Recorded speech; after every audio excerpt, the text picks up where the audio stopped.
Hello medicos, welcome back to this video. और आज हम फिर से इस लेक्चर में गोनोरिया से रिलेटेड बात करने वाले हैं।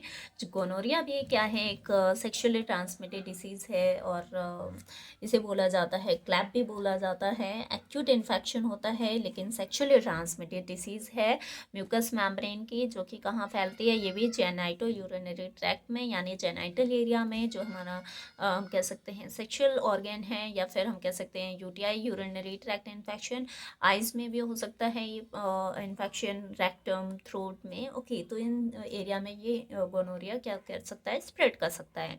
ये एक तरीके का बैक्टीरियल इन्फेक्शन है। इन्फ्लामेटरी डिस्चार्ज होता है फ्रॉम द यूरेथ्रा एंड और द वेजाइना पार्ट से। ओके, सो ये कुछ बेसिक चीज़ें हैं गोनोरिया में जो देखने को मिलती हैं। लेसेंस हो जाते हैं, एक तरीके से जख्म बन जाता है हमारे किसमें, म्यूकस मेम्ब्रेन में, यूरिनरी ऑर्गन में। Okay, ventral disease is given by the gallon, मतलब ये एक तरीके का वेंट्रल डिसीज है, मतलब सेक्सुअली ट्रांसमिटेड डिसीज होता है।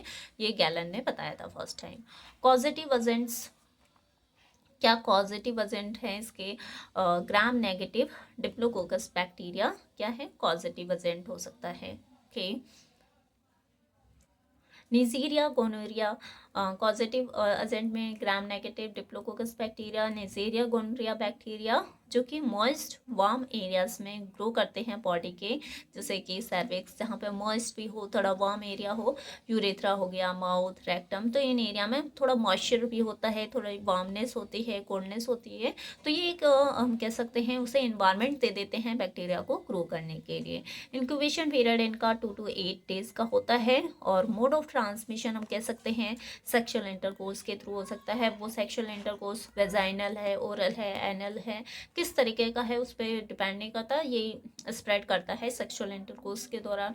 वल्नरेबल एज होती है, मतलब एक तरीके से मोस्ट प्रोन एज होती है जिसमें इन्फेक्शन ज़्यादा होने के चांसेस होते हैं, वो 15 to 30 एज की होती है।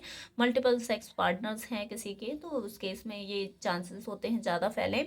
मदर टू चाइल्ड भी स्प्रेड होता है ये infection. Okay, so next lecture में हम पैथोफिजियोलॉजी के बारे में स्टडी करेंगे। So thank you so much, please share with your friends.